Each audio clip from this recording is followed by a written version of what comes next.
nós temos Bolsonaro, estavam falando muito mal dele. Sabíamos que ele estava. Não sabíamos que ele estava aqui. Mas temos o Bolsonaro, e quem vai fazer a primeira pergunta pro Bolsonaro é o nosso querido Mota, que está conversando com a gente agora. Tudo bem, Bolsonaro? A pergunta é padrão, a resposta é padrão também. Tudo bem. Boa. Vamos agora, o Mota quer fazer uma pergunta para você. Ele estava conversando aqui com a gente diretamente do Rio de Janeiro. Manda bala, Mota. Boa tarde, presidente. A minha pergunta é a seguinte: se o senhor pudesse... Está ouvindo? Está muito baixo aqui. Está baixo? Eu falo mais alto. Tá. Melhorou? Está baixo. Presidente... Miro, você eu estou ouvindo bem, o Mota não. O Mota não está ouvindo. Presidente, se o senhor pudesse... Tá joia? Se o senhor pudesse voltar no tempo até o início de 2019 e reiniciar a sua trajetória, o senhor faria alguma coisa diferente? Mota, a gente sempre aprende as coisas, amadurece, tá? E a gente vai tomando o rumo melhor das coisas. Eu estou com 68 anos de idade. Sempre fui explosivo, né? Bastante objetivo e sincero. Eu não deixarei de ser isso. Talvez o tom de voz baixando um pouquinho mais. Agora, eu enfrentei um problema sério, Mota, que pouco se fala. Formar ministério. Eu consegui botar quem eu queria, mas uma dificuldade enorme, não por parte dos convidados, mas por parte de pressões aqui em Brasília. Você pode ver, quando você pega o Porto de Santos, coisa simples, eu peguei com prejuízo de 500 milhões de reais, entreguei com lucro de 530 milhões. Para onde iam esses 1 bilhão e 30 milhões? Ia para algum lugar. Então, teve gente lá na região de Santos que ficou revoltada com isso. E isso sempre foi um feudo de grandes partidos políticos com sede em São Paulo. E poderia citar várias estatais.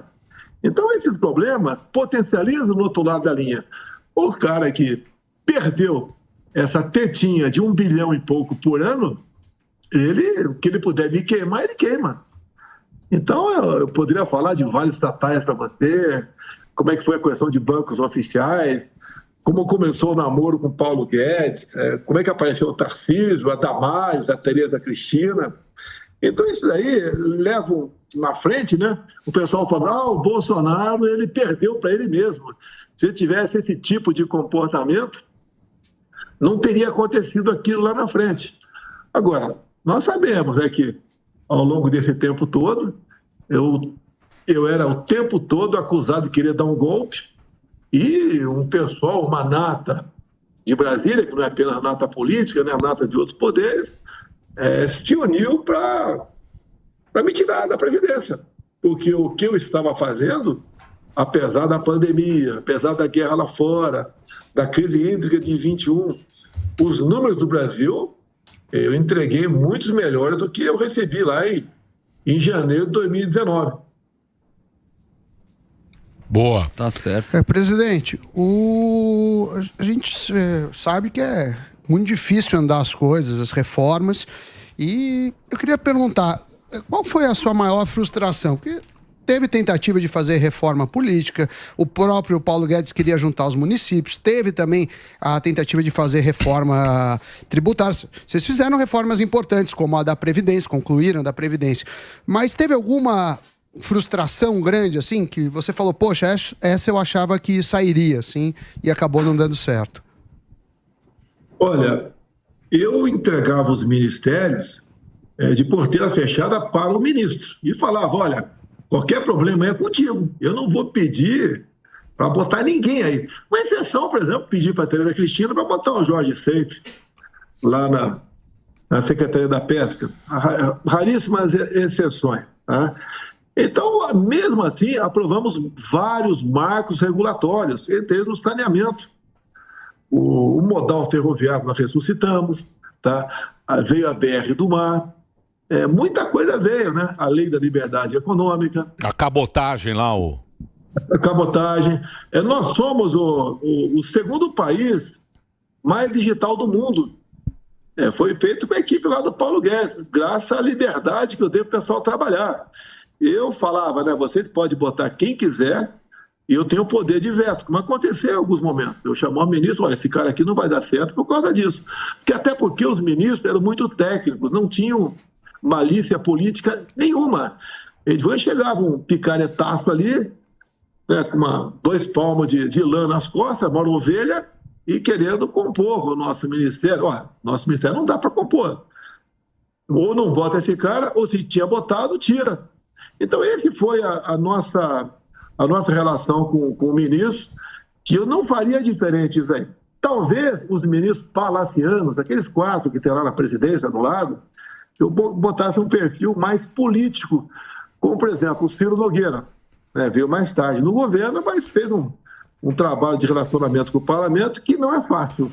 Não é fácil conversar com o parlamento. São 594 deputados e senadores. Tá? Então, por aí. No resto, manteria praticamente a mesma coisa. Menos o Mandetta, né? O Mandetão. Sim, o Mandetta tá sumindo. O Mandetta sumiu. Mandetta, estamos esperando o pico do Mandetta até hoje. Tá na Venezuela. Cadê o Mandetta?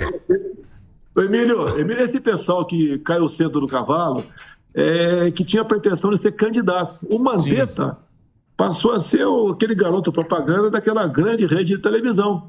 Quando veio a Covid, ele ficava ali 2 horas por dia, falando, enchendo linguiça, na verdade. E não transmitia boas informações. O que eu pedi para ele sempre, reconheça a autonomia do médico. Eu sei que você é médico, ele é o médico que mexe com osso, como é que é o nome? Trauma, né? Mas dá liberdade para o médico. E ele resolveu não fazer isso. E uma ida dele ao Supremo Tribunal Federal, logo na pandemia, ele disse lá para o pessoal, né? Olha, se não fizer isso, os caminhões do Exército vão recolher corpos pelo Brasil. Então ele apavorou o pessoal do Supremo Tribunal Federal. Aí, o início de uma posição, eu sei que ser independente, né? Mas mais que independente por parte do Judiciário, impor certas coisas. E quando eles deram, o Supremo deu autonomia para governadores e prefeitos gerir a questão da pandemia, praticamente ignorando o poder central, eu fiquei meio desmobilizado. Nós compramos a vacina para todo mundo. Então ninguém pode falar, o cara é negacionista. Eu comprei. Quem quis tomar, tomou. Não obriguei ninguém a tomar a vacina. Então isso tudo, para o pai do Mandetta, pegou. Tá? O que é a autonomia do médico? Você chega lá com uma coisa que você não sabe. Ninguém sabia o que era a Covid. Ninguém sabia. Hoje ainda temos notícias fora do Brasil de surpresas. E o cara está lá com problema. Está para morrer com falta de ar. Até eu fiz aquele gesto, né? E o pessoal falou que eu estava debochando. Tá nas imagens, não tem nada disso. Para o médico receitar alguma coisa para o cara. Ponto final. É isso que nós fizemos. Hoje somos reconhecidos por parte do mundo como um dos países que saiu melhor na questão da pandemia. Morreu muita gente? Morreu, sabemos disso, lamentamos qualquer morte, independente da causa. Mas o Mandetta foi uma tremenda decepção desde o começo, porque ele se arvorava como um possível candidato, né, à presidência da República daquele órgão de imprensa. Ô, Johnny Bravo, queria fazer uma pergunta pro senhor aí. Eu queria perguntar pro senhor, o negócio é o seguinte, muitos apoiadores, pessoas que seguem o senhor, que votaram no senhor, faz campanha e tudo mais, muitos ficaram chateados com o que aconteceu logo após as eleições, que o senhor deu uma sumida, foi para os Estados Unidos, não falou nada, a turma lá na porta dos quartéis, os velhos tomando chuva, engripando lá, esperando uma palavra do senhor. O senhor se arrepende de não ter dito nada para eles naquele momento? Olha, por vezes o silêncio fala mais alto. Foi um choque para muita gente no Brasil, o resultado final das eleições, né? Apertado, inclusive, e o pessoal foi protestar, né? De forma legítima, né? E pacífica, como sempre fizeram. E começaram a achar aí a porta dos quartéis para reclamar falta de transparência, né? Falta de segurança, né? E é um direito deles.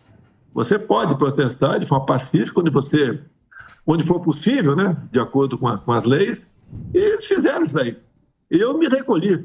Nós fizemos a transição abrindo todas as portas da esplanada para o pessoal da esquerda. Ninguém da esquerda reclamou, fui em tal ministério, não tinha esse ou aquele documento. Algo foi me sonegado.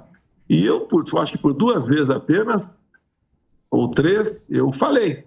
Uma vez logo no início de novembro, onde eu disse mais ou menos o seguinte, né? Vamos aí entender o que está acontecendo, não vamos fazer nada do que a esquerda sempre fez, tocante à depredação de patrimônio, etc. Parece que estava adivinhando que algo pudesse acontecer. Sim. Mas esse recado não era para o meu pessoal, não é para o meu pessoal, porque o meu pessoal, aquele pessoal que está comigo, sempre agiu dessa maneira. Ele não tem que dar conselho, né, para ninguém no tocante a isso daí. Ao longo de 4 anos, a direita não se dividiu, muito pelo contrário, se uniu. Hoje eu vejo alguns isentões falando aí, a direita tem que se unir, nenhuma extrema, né? Nem para a extrema direita, nem a extrema esquerda. Não tem isso. A direita está unida e mais do que isso, a direita tem conhecimento o que aconteceu ao longo dos 4 anos e aprendeu muita coisa. E a direita não errou.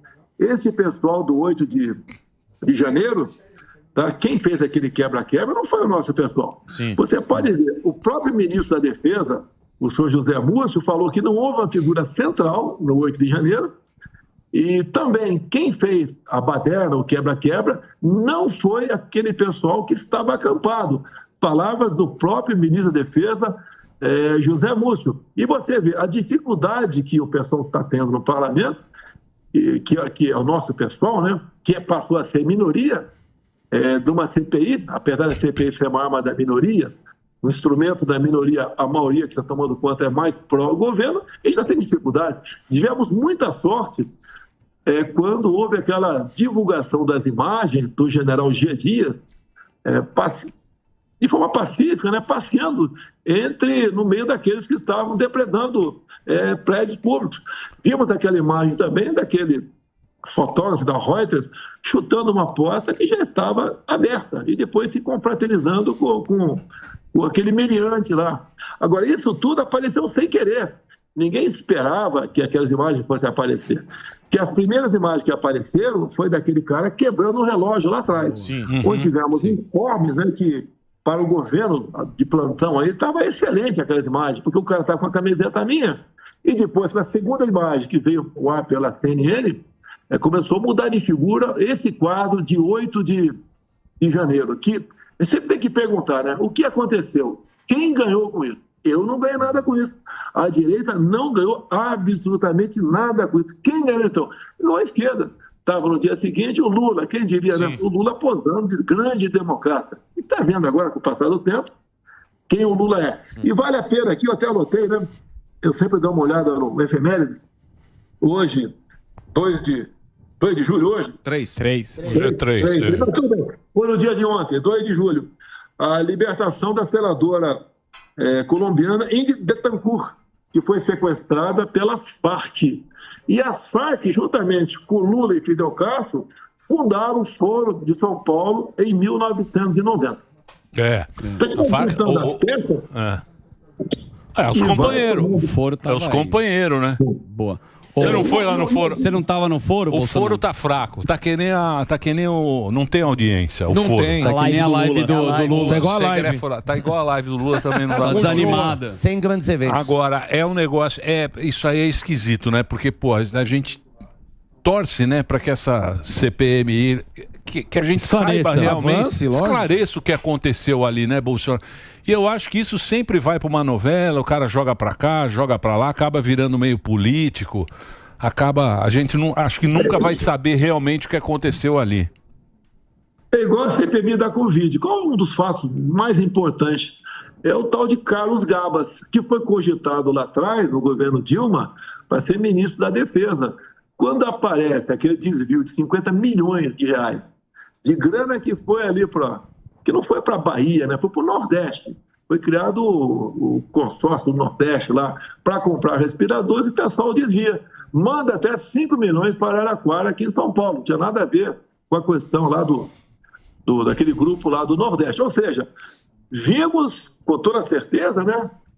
Morreu muito nordestino por falta de respirador no hospital. Por quê? Porque os governadores do Nordeste, sob sob a coordenação lá do Carlos Gabas, desviaram 50 milhões e não compraram um respirador sequer. Quer dizer, uma das poucas coisas que a gente podia aproveitar daquela CPI para catapultá-la, acabou não acontecendo. Então o pessoal começou a fazer um montão de firula. O Bolsonaro queria comprar Covaxin, 400 milhões de doses, com a propina de R$1 por dose. Né? Quem é que estava coordenando a propina? Era um cabo da Polícia Militar lá de Minas Gerais. Ou seja, é coisa sem pé nem cabeça. Então, também falava, o Bolsonaro não comprou vacina em 2020. E, pelo que eu sei, a primeira vacina em 2020 aplicada no mundo foi no Reino Unido, em dezembro. Não tinha vacina para comprar. Nós fizemos pré-contrato, fizemos acordos, e o nosso Brasil, pode ter certeza, mesmo proporcionalmente, foi um dos 4 que mais vacinou no mundo. E outra, por parte do governo federal, não obrigamos a ninguém a tomar vacina. Continuamos defendendo a liberdade. A liberdade não tem preço. Até costumo dizer, né? Quem quer calar a Jovem Pan? Não é o Ministério Público. O MP é provocado por alguém. Igual, não sei se foi divulgado na imprensa, igual há 2 semanas, foi o Conselho Tutelar da minha casa, onde eu moro aqui, atrás da minha filha de 12 anos, né? Por que ela não tomou vacina? A mãe dela, acertadamente, estava em casa, mas deu uma invasiva e mandou me procurar aqui na sede do PL. Botei para conversar com os meus advogados. Ou seja, foi uma deputada do PSOL que provocou aqui o Ministério Público do DF e o Conselho Tutelar foi na minha casa. E a gente não vai falar de vacina, quando se fala de vacina, ele é negacionista.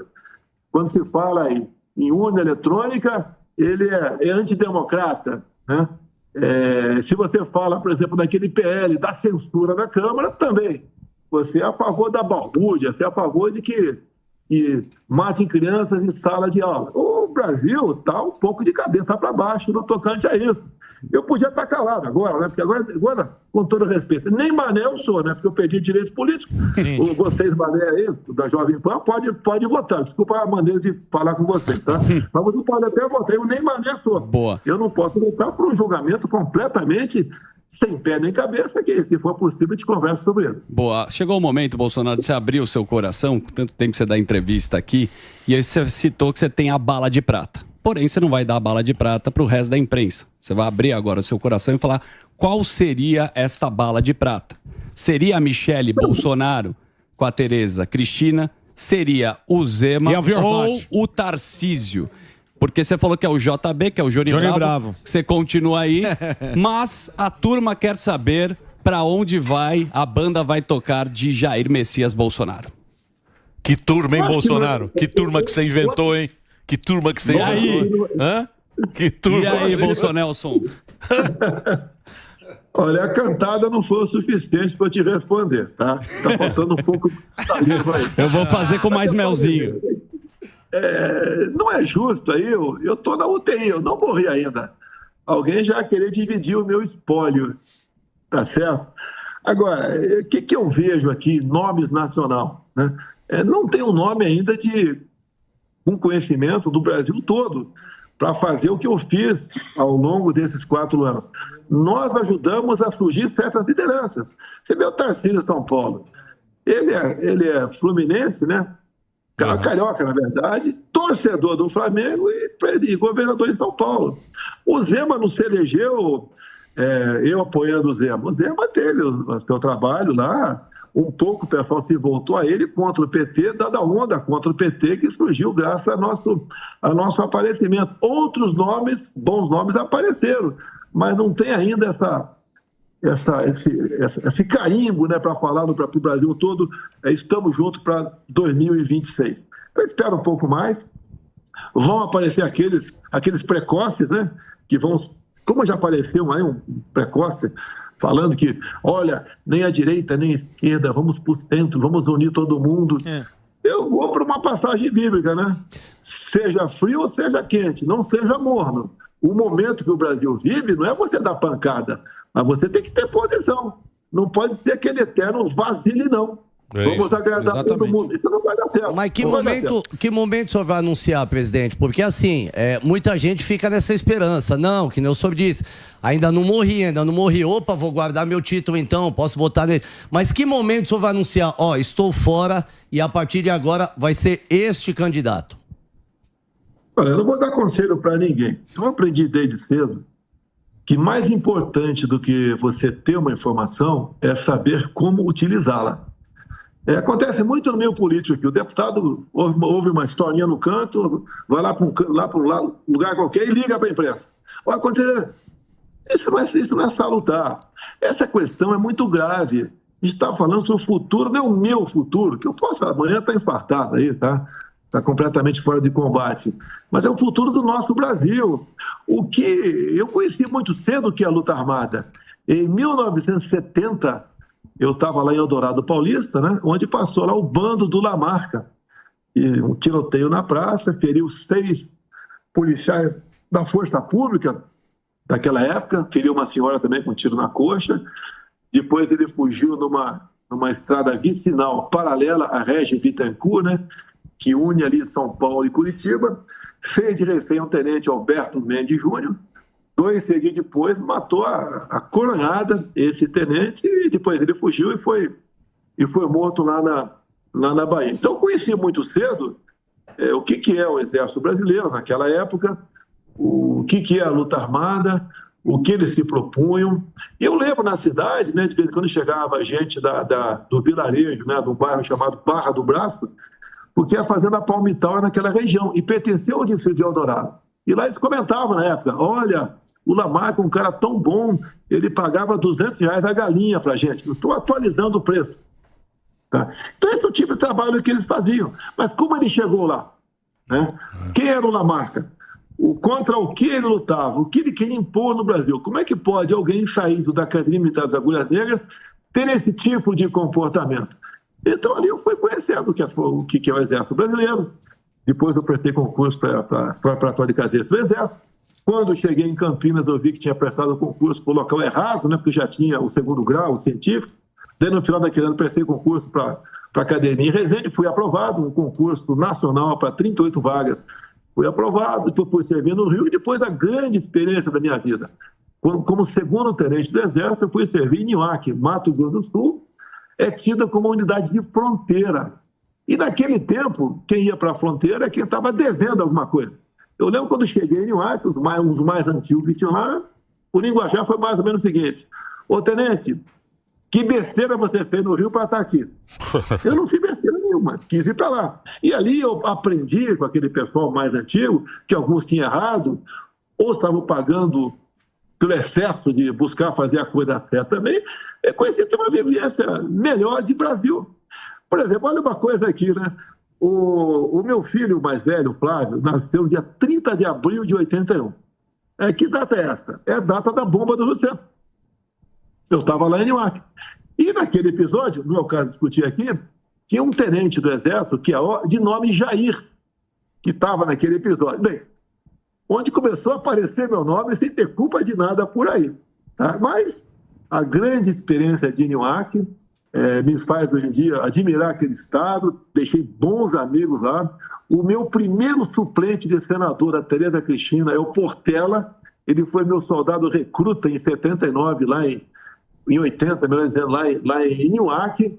E lá aprendi muita coisa, até como não plantar arroz, né? Que eu plantei 60 hectares de arroz com mais 2 colegas lá e trabalhamos muito para perder pouco. Muito bem. Deixa só o Mota. O Mota está lá. Pode fazer sua pergunta, Mota. Presidente, o senhor foi o primeiro presidente que eu me lembre a falar de liberdade. O primeiro a dizer que o governo deve se preocupar com o cidadão de bem antes de se preocupar com o criminoso. O primeiro a defender um Estado menor com menos imposto e o primeiro presidente a defender o direito de autodefesa armada, que sempre foi um assunto tabu. O senhor acredita que essas ideias vão continuar a ser defendidas pelos parlamentares de direita? Vão continuar assim, Mota, eu tenho certeza disso. Não vou falar dos 99 do PL, mas um outro tanto, né, que se elegeu também ao nosso lado. Tá? Mas a grande maioria está com isso guardado em si. Você vê, há poucos dias o Supremo Tribunal Federal derrubou todos os nossos decretos sobre arma, dizendo que arma causa mais morte e mais violência. Se você pegar o número de mortes no ano 2018 e comparar com o número de mortes por arma de fogo em 2022, quase 30% a menos o número de mortes no Brasil. Então é sinal que a arma, com pessoa de bem, evita a morte. Alguns falavam que morte em domicílio ia aumentar, né? O marido querendo matar a mulher. Geralmente, né, nesses crimes passionais, o marido não usa arma de fogo para não chamar a atenção de ninguém, usa outros instrumentos. Bem, a arma está aí. A arma ajudou a gente pacificar o campo. Com a ajuda do parlamento, aquele cidadão que morava num sítio, numa fazenda, ele podia usar sua arma só dentro de casa, né? Era posse de arma de fogo. Nós conseguimos dar a posse de arma de fogo em todo o perímetro da sua propriedade. Então, lá o fazendeiro, a senhora sitiante, podia montar teu cavalo, subir numa moto, numa bicicleta, a pé ou num carro e percorrer todo o perímetro da sua fazenda armado. Isso inibiu a violência no campo. É só ver os números. Foi lá para baixo. O campo vibrou com a gente. Não por causa disso apenas. É que nós realmente entendemos que o nosso trabalho como presidente da República aqui era não atrapalhar quem queria produzir, como lá atrás, com a lei da liberdade econômica. Eu acho que vale a pena falar, porque pouca gente sabe o que é a lei da liberdade econômica. Por exemplo simples, um cara queria vender um cachorro-quente na praça. Uma senhora queria, por exemplo, abrir um salão de beleza. Um homem queria abrir uma oficina mecânica. E entrava com o pedido de alvará e demorava meses, anos para sair isso aí. Para a nossa lei, se em 30 dias a prefeitura não se manifestasse, ele podia abrir seu negócio. Então isso tudo foi uma coisa que nos ajudaram muito por ocasião da pandemia. Ninguém esperava em 2020, né? Final de 2020, que foi o primeiro caso 2019, na verdade, depois de 2020, quando começou a aparecer a pandemia, o estrago que alguns governadores fez em seu estado. Aquela política, fica em casa, a economia te vê depois. Eu apanhei muito dizendo que as pessoas saudáveis tinham que trabalhar. Os idosos e com comorbidades tinham que se cuidar. E apanhei muito por causa disso. Se não é a gente criar o auxílio emergencial, o Brasil teríamos uma guerra civil, uma catástrofe do Brasil. Porque nós descobrimos, Mota, que tínhamos 38 milhões de pessoas que eram informais, que trabalhavam durante o dia, muitos desses, para comer à noite. E quando foram obrigados a ficar em casa, em poucos dias ou semanas, eles iriam para as ruas, teríamos saque de supermercado, teríamos uma baderna no Brasil. Criamos auxílio emergencial. E olha só, né, bastidores. Chegou o espírito de porco para mim, podia até estar bem intencionado, jamais vou falar o nome dele, e falou, vamos mandar o dinheiro para os prefeitos distribuir para o povo. Imagine como seria essa festa, por parte de alguns prefeitos, não de todos, obviamente. E criamos ali o auxílio emergencial, já tinha o PIX lá em forma, lá no Banco Central, já existia o projeto do PIX lá, e lá na frente criamos o PIX. Hoje em dia, salvamos a economia do Brasil com auxílio emergencial e o PIX foi uma grande criação que inseriu no mercado praticamente todo mundo.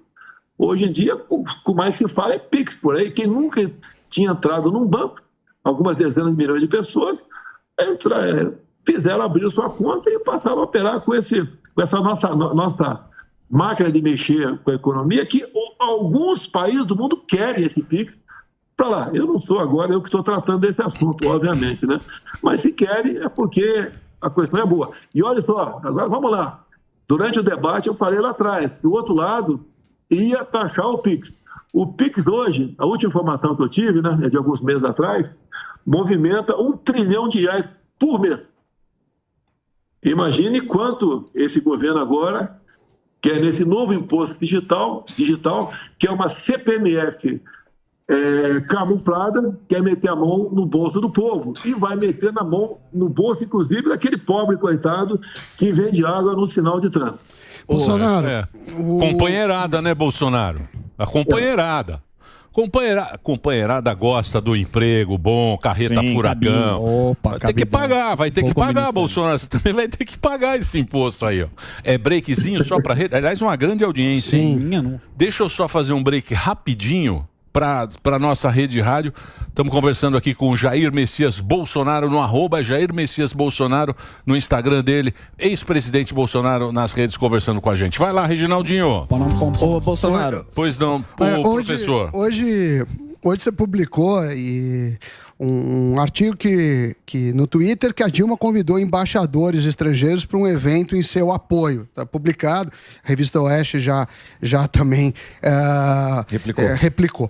E tem um projeto de vários deputados, se eu não me engano são 65 ao todo, querendo anistia. Eu pergunto, você acha que tem chance de reverter essa situação? E emenda se você tem medo de ser preso em algum outro tipo de processo.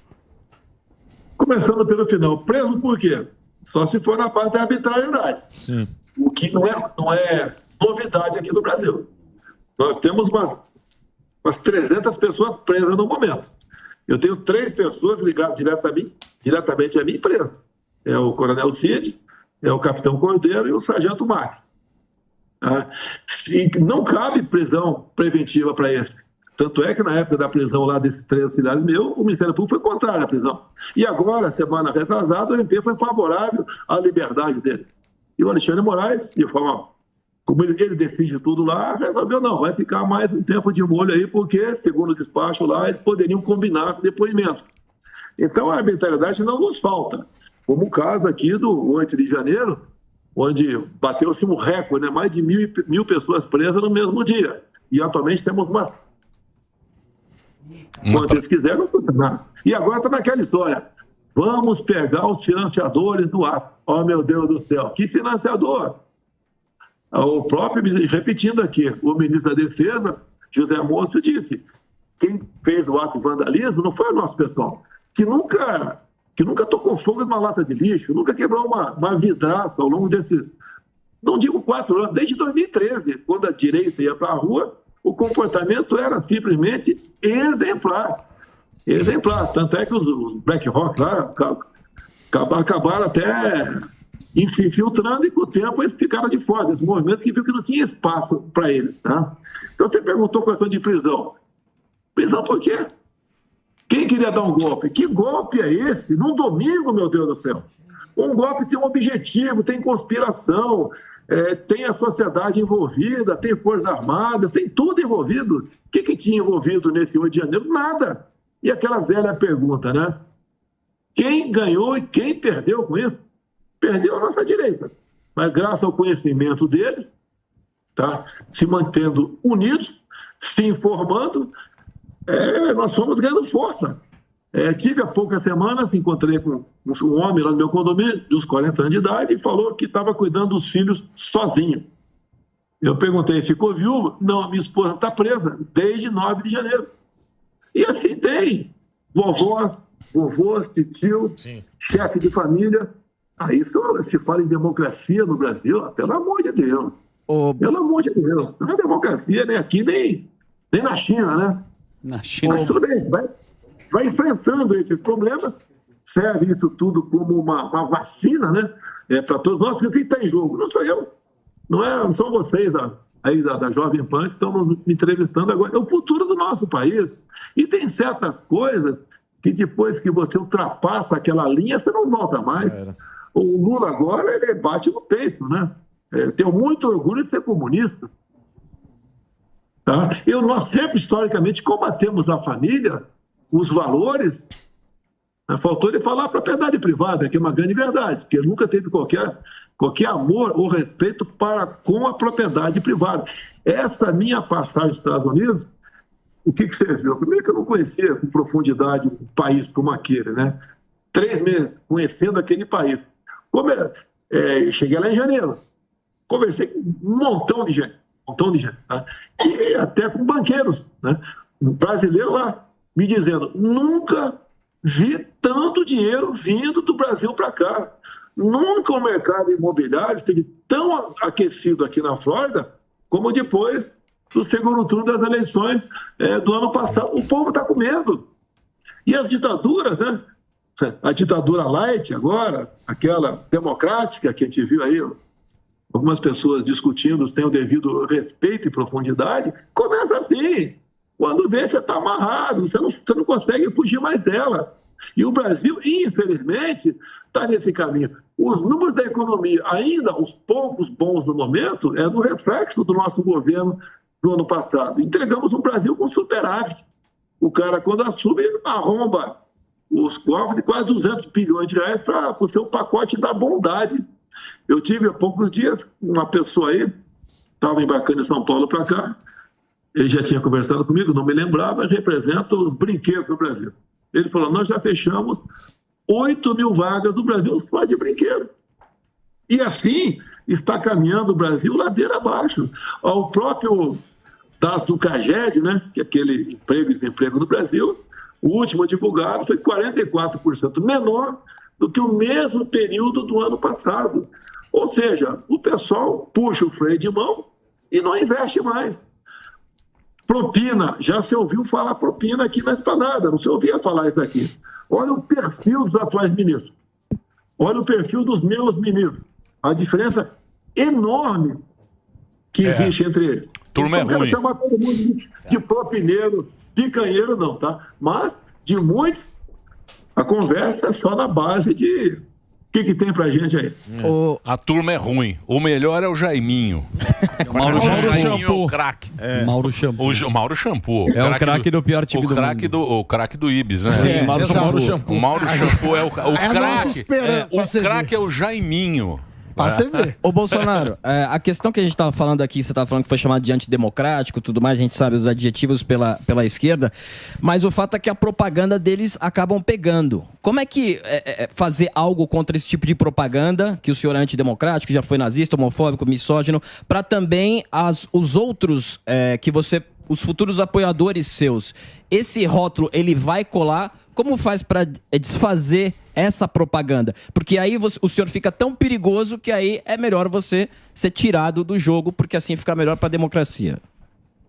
Olha, se você pegar a minha votação, essa você pode acreditar. Eu tive 58 milhões de votos. Essa votação aí é cristalina nossa. A gente vai cada vez mais mostrando para alguns da esquerda, né, para o povo da esquerda, quem nós somos, o que nós queremos. Eu lembro de uma reunião em São Paulo, por ocasião das eleições, né? Era uma nata do empresariado. E ali a gente ouvia falar, estou investindo nesse setor lá em tal estado, tantos bilhões para cá, bilhões para lá, e eu ouvindo o pessoal falar, né? E dado momento um perguntou, como é que a gente pode te ajudar? Isso agora, no ano passado. Lógico, se fala bilhões para cá, é natural você falar, eu quero 300 milhões de reais. Né? Dá para sacar isso do fundo do baú? Mas não falei isso. E eu, quando o pessoal estava falando, peguei um assessor meu, mandei na cozinha, e quando eu mandei o pessoal da cozinha vir falar comigo, eu trouxe umas 10 pessoas da cozinha. E daí falei, o que eu preciso de vocês é que converse com essas pessoas. Não é como um falou aqui, eu vou juntar da minha empresa agora, 300 funcionários e dar um recado para ele. Não é isso aí, tem que conversar no dia a dia. Como é que eu tenho informações?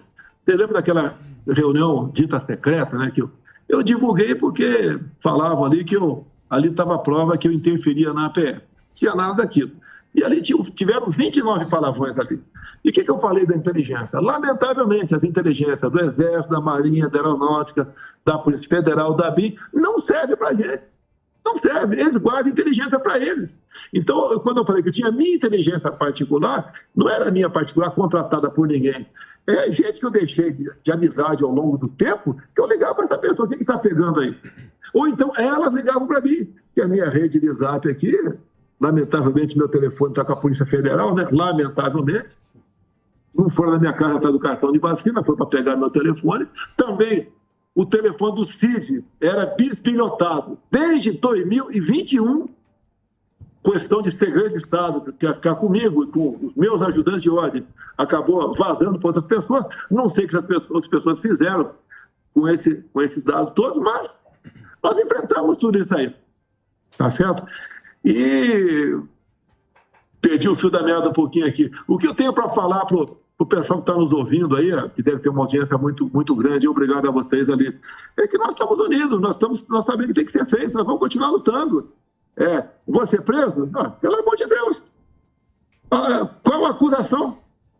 Qual a acusação? Você pode ver, esse ato de 8 de janeiro, em 2016, nós tentamos aí criminalizar a invasão de prédios públicos e privados, e também bens públicos e privados, como se ato terrorista fosse. Nós aprovamos, a senhora Dilma vetou e o veto foi mantido. Se isso tivesse sido lei lá atrás, esse pessoal que invadiu estaria, sim, enquadrado como terrorismo. Não estão agora. E quiseram, no começo, chamá-los de terrorista, como alguns da imprensa ainda diminuiu bastante, chama esse pessoal de terrorista. São baderneiros, são arruaceiros, são até marginais, que devem ser punidos pela depredação de patrimônio, invasão, etc. Mas nunca chamá-los de terroristas. Nós não somos, nossa ainda não é essa. E desde o começo, peguei aqui, eu sou acusado de querer dar um golpe. Repetindo, acho que não concluí o raciocínio da vez anterior. Um golpe num domingo, né, com cadeiras vazias, sem conspirar com ninguém. E o Lula, prosário democrata, com esse tipo de amizade que ele tem, que não é de agora, é desde lá de trás, tá, quando ele chefiava aí sindicatos por aí, né, e era um X9 sindicato, tá, desde aquele tempo a gente conhece quem é o Lula. Então, democrata, jamais. Ele não tem competência para fazer um bom governo, não consegue entender. Se falar para ele curva de Laffer, né? Eu sei que ninguém tem obrigação de saber que é isso, a não ser economista. Mas se explicar um pouquinho, ele não vai entender. Ele não vai entender que curva de Laffer é quando você aumenta tanto imposto, como quer fazer agora, o governo, imposto seletivo. A você que está em casa aí, você é dona de casa, né? Cidadão, tá? Os impostos da cesta básica vão subir assustadoramente. Alguns locais vão passar de 150%. Ele quer cobrar de todo mundo, como tiver fumaça aí, para taxar o PIX. E esse imposto seletivo, olha só, agora virou petista, agora virou médico, né? Endocrinologista, etc. Ele vai ter a liberdade, se o Congresso aprovar essa reforma tributária, de algo que, porventura, segundo os petistas, faça mal para você, aumentou a carga tributária. Aumentar a carga tributária da Coca-Cola, da Tubaína, da Pepsi-Cola, tá, dos açúcares, refrigerantes, a cerveja com toda certeza, pinga não, né, que pinga vai bem para ele, mas cerveja vai aumentar o imposto, e também o que faz mal para a terra, ou seja, qualquer atividade que tem emissão de carbono, tá com uma vaca, né, ela gera carbono, que é o imposto. Vai aumentar, pô. Vai aumentar o imposto da picanha de vocês. Vocês nem tem picanha hoje em dia e já vai aumentar o imposto disso. Tem que ficar... Mais ainda. Tem que ficar ligado. Pode completar. Querem enfiar ali o imposto da herança. Pô, o cara tem um patrimônio de R$1 milhão, vamos supor, se ele morrer, a viúva vai ter acesso àquilo, os filhos, se pagar X% de imposto, senão é do governo. Ou seja, essa reforma tributária, né, que eu peço para você que tem contato com o parlamentar, liga para o teu parlamentar para não aceitar nada. Essa reforma tributária é uma pancada no capitalismo e um fortalecimento no socialismo. É aquele comunismo sendo trabalhado a conta-gotas. Tá? E esse é um balde de água, né, favorável ao socialismo no Brasil. E você sabe que o Lula não tem qualquer simpatia com o capitalismo, né? Ele quer, muito menos com a democracia. Tanto é que, por ocasião das eleições, eu fui proibido de vincular a imagem do Lula com o nosso querido Daniel Ortega, lá da Nicarágua, que prende padres, que expulsa freiras, que faz barbaridade lá. Então, isso daí o povo, cada vez mais, vai acordando, a direita está unida. Quem aparecer falando que vamos unir a direita, pessoal, afasta esse cara. Esse cara é um isentão, é um vaselinão, e está afim de de ter um ganho político em cima de vocês, nada mais além disso. Tem que ficar ligado aí no tal do imposto do pecado. Esse é que é o... Porque o imposto verde. Não, esse é o imposto verde. Cuidado com esses nomes. Parece ser bom, mas vem na nossa... Mas que só vai, do nosso, pecado velho. que vai aumentar imposto, vai. O Bolsonaro. Não tem só jeito do nosso, velho. pra pagar a turma. Você viu os companheiros? Você viu, aumentou o trabalhador só com funcionário público. Aumentou. E teve gente que desistiu de pedir emprego. A gente mostrou na última plenária de contínuo que o que cresceu foi funcionário público. Funcionário público aumentou aí. Não é maldade da nossa parte. Eu fui o primeiro governo que peguei um teto de gasto. Então não podia inventar concurso público. Nós fizemos para a Polícia Federal, Polícia Rodoviária Federal e mais um outro perdido por aí. Porque a verba estava curta. Não adianta você ter um montão de servidor ganhando mal. E o Brasil tem que ter quanto mais iniciativa privada, melhor. Tá? E agora nós vimos que o governo está abrindo as porteiras aí para vários concursos. É bacana, o concurseiro fica feliz, legal, mas isso pode colapsar mais tarde. E isso é ruim para todo o Brasil, né? Vai colapsar. Em algumas questões, você tem que ter um serviço público, não é serviço público zero, não. Você tem que ter o serviço público, tem que ter algumas estatais, tem que ter, no meu entender, um Banco Brasil, uma Caixa Econômica Federal, a Casa da Moeda, ou uma tentativa de venda, eu abortei essa questão. Tá? Agora, em grande parte, você tem que privatizar até para evitar. Quando o governo deixa, como eu deixou, vem esse pessoal da esquerda, né, com aquela voracidade enorme para ocupar os cargos em público, o cargo público com a companheirada.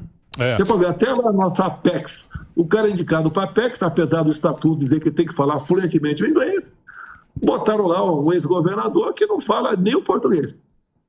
A Petrobras já liberou o Debrecht, já está tudo liberado. Nada aconteceu. Agora, Bolsonaro, você é o cara agora que está fazendo... Pô, você fez muito candidato aí, né? Sim. Muito governador, muito deputado, senador, muito deputado. Agora tem as eleições municipais. Boa. São Paulo, você vai em quem? Boa. Ó, que pergunta difícil. Vai dar uma sabonetada ou não? Não. Sim. Eu sei que o Salles não estava por aí. Sim. O Salles tem um pavio muito curto. Ele vinha sempre aqui, não veio, desde o último episódio, não veio mais aqui, né?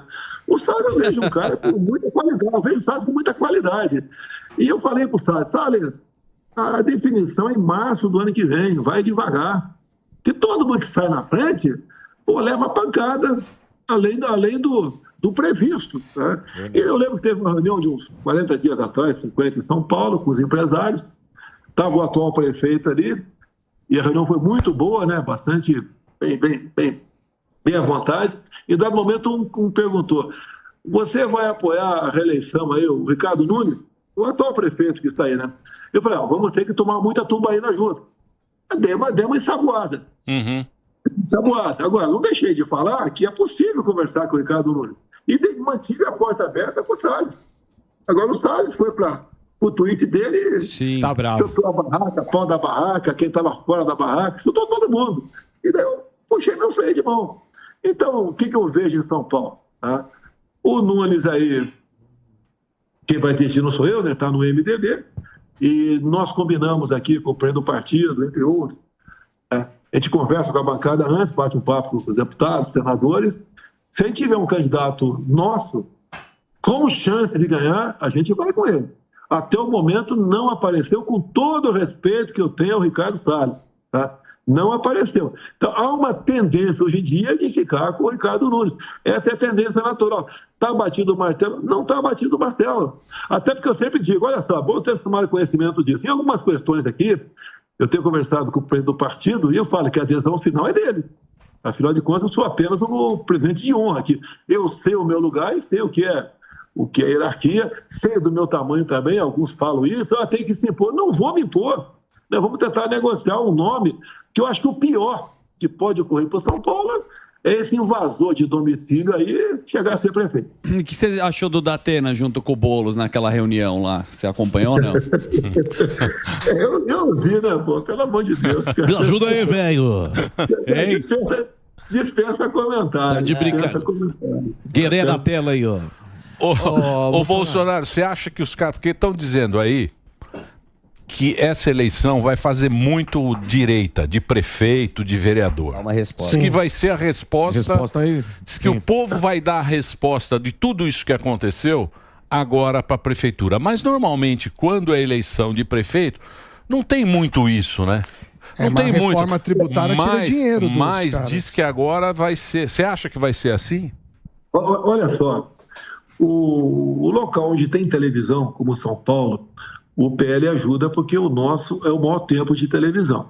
Nos municípios menores, isso não influencia. Não é porque não tem televisão, todo mundo se conhece. Agora, há uma tendência, até em municípios menores, o pessoal procurar o PL. E por que o PL? Porque tem uma base. Qual é a base nossa? Deus, pátria, família, liberdade, né? Propriedade privada, legítimo direito à defesa. Você começa a formar o deputado, o governador, lá embaixo. Eu fui vereador no Rio de Janeiro. Então, ele tem uma base, né, que chama a atenção do pessoal. Tá? É um partido cristão, é um partido que, acima de tudo, ama a sua liberdade. E eu falei muito sobre isso ao longo desses 4 anos, arrastando multidões pelo Brasil. Multidões, tá certo? E não só o povo na rua, bem como as nossas motocicletas. Em São Paulo, aí ninguém consegue dizer um número correto, mas ali, no mínimo, 200 mil motos, no mínimo, sem gastar um centavo. E como conseguir isso aí? Com a verdade. Até quando eu comecei a fazer campanha lá atrás, né? Na verdade, eu comecei em 2014. Tem um vídeo, se você puder procurar esse vídeo no YouTube, enquanto está conversando, para apresentar aí. Bolsonaro, a MAN, né? A Academia Militar das Agulhas Negras, 29 de novembro de 2014, onde eu vou para o meio da tropa, né? São jovens que, alguns momentos depois, seriam declarados aspirantes oficiais do Exército, e eu falo, pessoal, tá, que você, candidato ao presidente da República, em 2014, tá? Muitos vão morrer pelo caminho, eu quase morri, mas temos um compromisso, né, dar a nossa vida pela nossa pátria. Lamentavelmente, alguns, não são todos, uma grande maioria segue isso, alguns não seguem, mas vale a pena se puder botar esse videozinho no ar, eu acho excepcional, para mostrar que eu comecei sozinho, realmente, lá em novembro de 2014, fazer campanha para 18.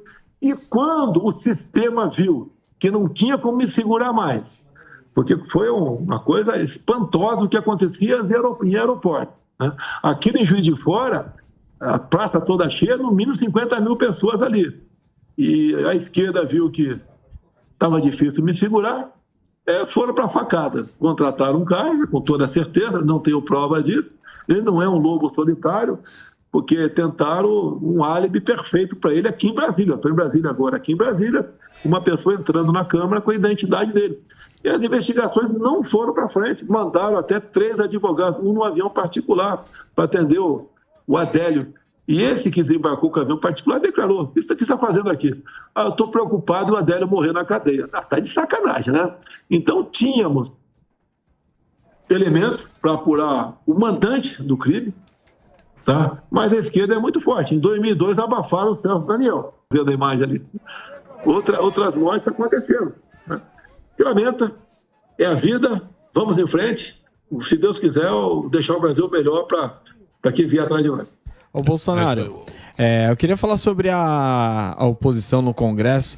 Você acha que o que está acontecendo, que a galera não está indo tão para cima, não está fazendo um ataque aí tão ferrenho pelo que aconteceu com o Dallagnol, ou você acha que falta realmente um pulso, uma liderança ali? Olha, tem muito deputado inexperiente, eu não quero criticar. Inexperiente, é um bom, tem um coração grande, é honesto, quer fazer a coisa certa, mas lá dentro só tem raposa felpuda, tá? Então eles têm dificuldade de manter isso vivo lá dentro. Na própria CPI, você está vendo aí, não só a CPI, como a CPMI. Alguns poucos se destacam.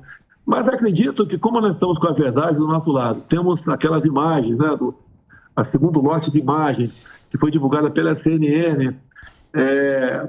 Estão forçando a barra lá para trazer pessoas para depor. Eu tenho falado para eles, olha, convoque quem está na papuda presa. Quero ver uma mulher lá de 60 anos de idade, avó, e ver a vida pregressa dela. E como é que você pode deixar uma pessoa presa por tanto tempo? Você acha que essa pessoa queria, com violência, botar um fim no Estado Democrático de Direito? É isso que nós fazemos. Não só ela, é trazer pessoas também que estão em liberdade agora, uma tornozeleira eletrônica, para ver a vida pregressa dele e mostrar para chocar a opinião pública a injustiça, a covardia que estão fazendo com essas pessoas. Então, isso tudo, poxa, soma, né, para o nosso lado. Mas, te repito, falta um pouco mais de experiência. Pode ter certeza, vão adquirindo experiência. Tudo aqui não fica estático aqui em Brasília. Essas pessoas vão melhorando na questão de conversar com a população, ter novas ideias e também lutar lá dentro. Quando eu cheguei em 91 na Câmara, eu era sozinho. Não tinha mais ninguém. Tinha acabado o período militar. Eu levava, batia em mim todo dia, eu retrucava. Tanto é que pego frase minha, falando palavrão até lá dentro, brigando, etc. Tá vendo como ele é grosso? O cara não sabe o que o cara fez comigo. Vai dar uma dedada no meu olho, né? E eu tenho que dar uma porrada no cara. E fiz isso sozinho lá dentro. Quantas vezes vocês me viram discursando sozinho? Tem uma foto minha emblemática. Até serve para os deputados. Por que eu discursava sozinho? Primeiro que é uma briga para tu falar. Mas quando eu discursava sozinho, eu falava para 10 milhões de pessoas na Voz do Brasil à noite. O nosso pessoal tem que usar a Voz do Brasil. E detalhe, não é só falar que vai. Muitas vezes você fala, no meu tempo, você era boicotado. Eu ia lá na Voz do Brasil, olha, você me botou no ar ontem, vai botar agora. Que o resumo dá em média 20 segundos. E 20 segundos, você dá uma tremenda mensagem para a população brasileira. Ô, Bolsonaro, deixa eu só fazer uma perguntinha agora baseado nisso que você estava falando. E você leu a matéria da Veja, da Lindora lá, da procuradora? Li a matéria. Parabéns a ela. O Ministério Público está sendo ignorado pelo senhor Alexandre de Moraes. Ele é consultado o MP para cumprir tabela, mas a decisão já está tomada. Como o meu caso, ela foi contra a busca e apreensão atrás de cartão de vacina. Olha, eu sempre disse que não havia tomado a vacina. Nunca neguei isso aí. E outra coisa, no meu depoimento, olha só, eu perguntei para quem está me interrogando lá, né? Vocês estão apurando o cartão de São Paulo? Cartão não, é aquela vacina em São Paulo, qual bairro que foi lá, meu Deus do céu? É um bairro de São Paulo? Não estão apurando, mas peraí. Quem me inseriu no sistema em São Paulo foi o e-mail lula@gmail. Por que não estão investigando? Ele está investigando apenas o outro. E outra coisa, a investigação começou com o Wagner Rosário, chefe da CGU, não foi com o PT, não foi por iniciativa própria da Polícia Federal. Tá? Então, você vê que é conduzido, prende as pessoas. No começo, o Cid, que eu já falei que para mim ele é um filho para mim, porque ele é um filho de um colega da minha turma, e esse é o nosso tratamento. E ele foi excepcional comigo lá dentro. O telefone dele era uma caixa de mensagem, tudo que acontecia, querem falar comigo, eu ligo para ele, manda mensagem. O telefone dele era quase um telefone público. Em grande parte que está lá dentro, ele nem sabe o que aconteceu. E se ele tivesse mal intencionado, tinha sumido com o telefone. Agora a polícia vai para lá, federal, amando de um ministro do Supremo Tribunal Federal, fazendo aquela tática, né? Expedição com rede, né? Joga a rede. Eu não sei pronunciar o nome de inglês corretamente. E dali, então, começa a pendurar inquérito em cima de inquérito. E daí é joia, gasto da primeira-dama, eu pagando despesas em dinheiro vivo. O total das despesas nunca chegava a 20 mil por mês. E tem o respectivo saque na minha conta bancária. E daí você vê, joga para a imprensa. Ele usava recurso público, usava o cartão corporativo. O meu cartão corporativo pessoal, que eu podia sacar 17 mil por mês e tomar tubaína, nunca saquei um centavo e nunca paguei uma tapioca na minha vida. Ô Bolsonaro, você é muito pão duro.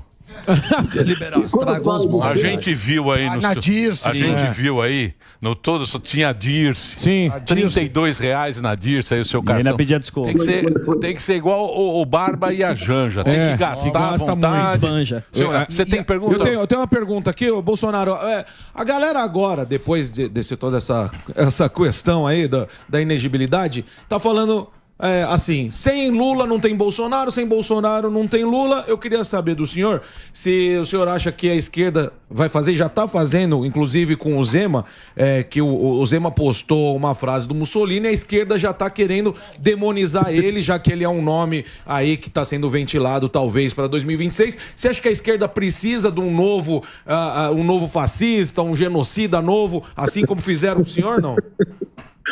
Eu não vou dar conselho para o Zema. Eu gosto dele, eu acho que fez uma boa administração, está fazendo uma boa administração lá em Minas Gerais, mas quem queimar a largada agora vai levar tiro de bazuca no lombo o tempo todo. Sim. Qualquer palavra errada, pronto. Uma piada aquele ponte que alguém grave já vai virar um escândalo nacional. Então vai com calma, tem muito tempo ainda. Eu costumo dizer que 26 passa por 24. Então nós confiamos conforme acertado com o Valdemar aqui, o nosso presidente, e estamos com um problema que todo partido político gostaria de tê-lo, né? Nós temos o excesso de candidatos, não só para câmaras municipais, bem como para prefeituras pelo Brasil todo. E tinha um exemplo, me fugiu da cabeça aqui, de uma prefeitura lá em Rio Grande do Sul, me fugiu o nome do município, onde todos ou todas as candidatas serão mulheres, obviamente. Quando tem cota para homem, né?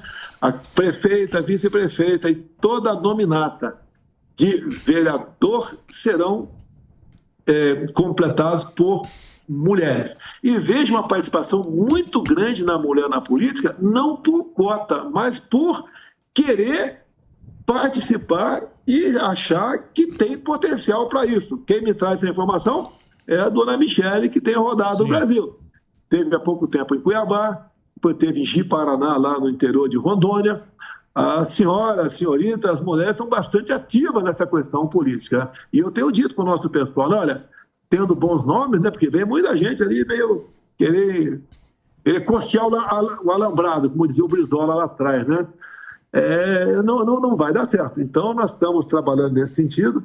Acredito que o público feminino será bastante grande ao nosso lado, e o PL crescerá muito em 2022, mas não apenas em qualidade, entendo eu que em quantidade, não só em quantidade, mas também em qualidade também. Já que a gente está falando em prefeitura, a gente falou de São Paulo e o Rio de Janeiro, porque parecia que é o Flávio Bolsonaro e agora parece que até está o Pazuzu, Pazuello. Quem o senhor vai apoiar? O pessoal fala no Pazuello, né, nosso general aí, paraquedista aí, o pessoal fala do Braga Neto também. Mas ali, você vê, o Pazuello, ele é um tremendo um gestor, ninguém pode negar isso daí. Ele foi um interventor lá em Roraima, quando era general da Ativa, estava na Ativa, mostrou realmente o brilhante trabalho que ele fez, um momento difícil do Estado. O Braga Neto foi interventor aí no Rio de Janeiro também, tem uma tremenda de uma bagagem tocante à gestão. O Braga Neto soma ele a questão da segurança pública, ele realmente é interessado e gosta do assunto, não é aquele especialista de ar-condicionado, né? Então tem potencial, tem que saber se eles querem, e se quiserem, o conselho que eu já dei para eles, só fala depois de 24, para não levar tiro a partir de agora. Pianinho, tem que ficar pianinho. O Bolsonaro tá pianinho. Muito bem. Queria agradecer. Claro. Agradecer. Não. Oi? Tudo bem. Quer ficar mais? Não, se você quiser ficar mais. Uma coisa apenas, né? Pois não. Tranquilo. Por ocasião da votação aí que eu perdi por 5-2, eu acabei sendo inelegível. O último voto foi do senhor Alexandre de Moraes, e por 4 ou 5 vezes, após ele ler uma frase que seria minha, ele me chama de mentiroso. Isso dói no coração da gente, ser chamado de mentiroso. Não sou, tá? Esse tipo de gente, ele acha que não sou. Tá? Agora, as frases que ele leu foi que eu tirei do inquérito de novembro de 2018, o inquérito da Polícia Federal. E então, ele podia ter falado que eu li frase do inquérito da Polícia Federal de 2018. E esse inquérito, eu trouxe ele à baila, né? o ano retrasado, o ano passado também, tinha a ver com a apuração de possíveis irregularidades por ocasião das eleições de 2018. Para vocês entenderem a situação. Quando acabou o segundo turno de 2018, chegou um documento bastante sólido dizendo que tinha havido fraude no segundo turno das eleições de 2018. A presidente do TSE é a senhora Rosa Weber. Bem, se houve fraude, fraudou quem ganhou. Ninguém vai fraudar para perder. Ela determinou a abertura de um inquérito e a PF teve carta branca para adentrar o TSE e lá colheu documentos, tudo que foi possível. Inclusive pedidos de informações, e o TSE informou, assinando embaixo, o que aconteceu lá dentro.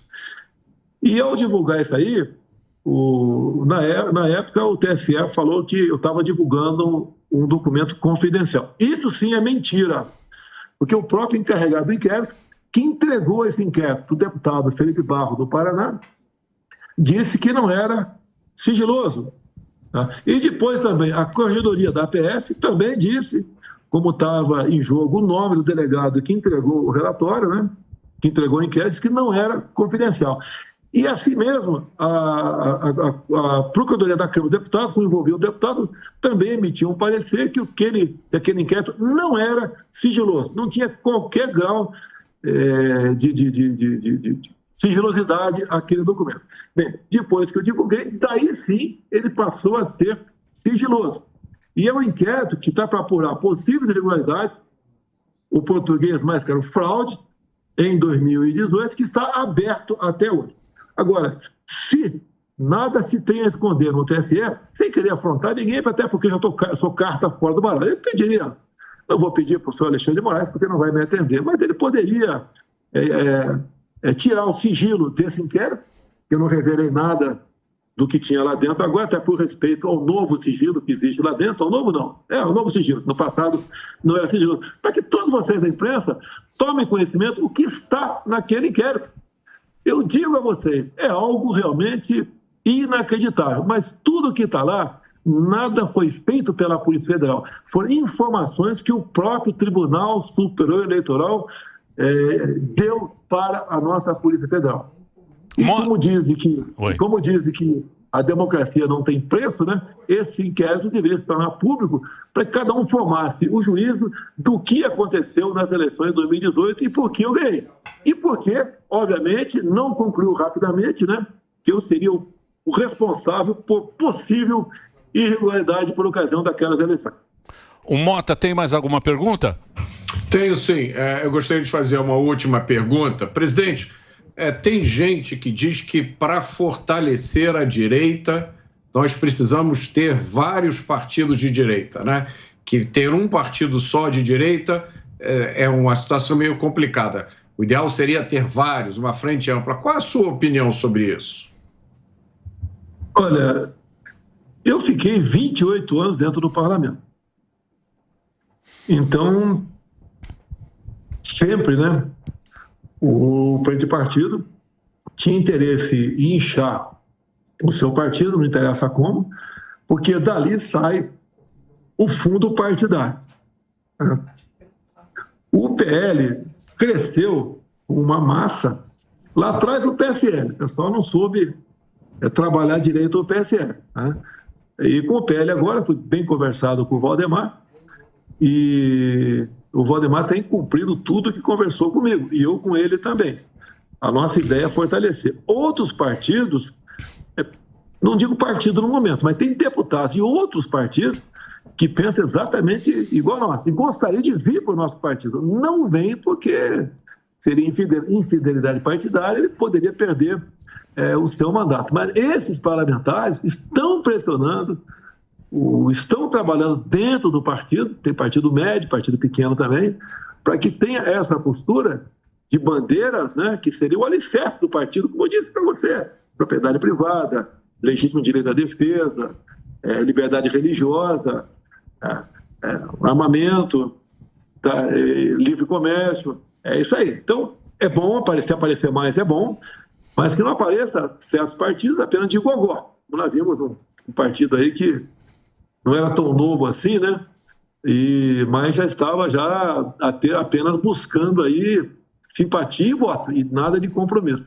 Então, acho que isso que está plantado, até porque o parlamentar hoje em dia, ele não precisa mais, por vezes, né, fechar os olhos e botar numa proposta do governo para liberar suas emendas.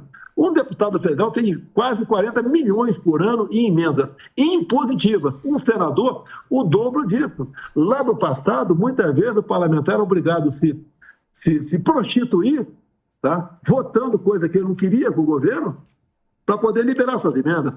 Por isso que eu espero, né, e vou trabalhar com o Valdemar, vou trabalhar com o nosso líder do partido dentro da Câmara, para a gente não deixar aprovar essa reforma tributária, por mais que o governo queira oferecer qualquer benefício para quem quer que seja. E seria o fim, no meu entender, da credibilidade da justiça, se num momento tão importante como esse, parlamentares aprovasse lá o imposto do pecado, aprovasse a taxação de herança, depois aí, não sei se passaria pelo parlamento ou não, parece que não, a questão de taxar o PIX, tá? O parlamento tem que dar o seu exemplo, né, que nós acreditamos que tem melhorado, em especial, da última eleição para essa. Boa. Muito obrigado, Bolsonaro, por ter conversado com a gente. Você está em Brasília, né? Diretamente de Brasília. Boa. Você está indo... Estou aqui na sede do PL, aqui, dando expediente aqui. Você agora... Posso fazer a campanha? Claro. Pix? Não sei. Propaganda? Olha aqui, ó. Vai ser lançado amanhã nos Estados Unidos. E o Pix? Quanto você levantou aí no Pix? Um complemento alimentício aqui, a base de algas marinhas. Garoto propaganda nos Estados Unidos. Quero saber do Pix. Garoto propaganda. Ganha o livro do Trump, que não haja dúvida. Estou em 4 páginas do livro do Trump. O Trump, os caras querem meter ele em cana lá, hein, Bolsonaro? Tem que ficar ligado lá, que os caras querem, não querem mais o Trump. Deixa eu falar uma coisa. E esse Pix aí? Quanto você levantou aí? Pra pagar os processos? Daria pra quanta tubaíba? A iniciativa da população, muito obrigado a quem colaborou. A massa das colaborações foi de R$ 2,22, a massa. Dá para pagar essas despesas agora, ainda sobra um pouquinho para tomar uma tubaína ainda, ok? Boa. Obrigado, viu, Bolsonaro, pelo papo. A gente tá vendo que você tá bem aí, pô, legal conversar com a gente aqui no Pânico. Muito obrigado. Eu agradeço a liberdade que vocês me dão para conversar aquilo que eu gostaria de falar com todo mundo, coisa rara, e encontrar em outros órgãos de imprensa. Existe, mas coisa rara. E, por último, né, para todo mundo, a quem interessa calar a Jovem Pan? Uma boa pergunta. Eu não sei, a Globo a gente tá dando o dobro da audiência, mas eu não gosto de falar isso. Que dá, Inclusive eu vou botar a Alexa Globo News. Tá um azar isso daí. Alexa, Globo, você não sabe o azar que dá ganhar. Alexa, nem funcionando a Alexa. Fora do ar. Saiu do ar. Não, entrou. Não. Então eu ponho aqui porque você não sabe o que acontece quando a gente começa a aparecer. Obrigado, viu, Bolsonaro? Um abração pra você. Obrigado aí pelo papo.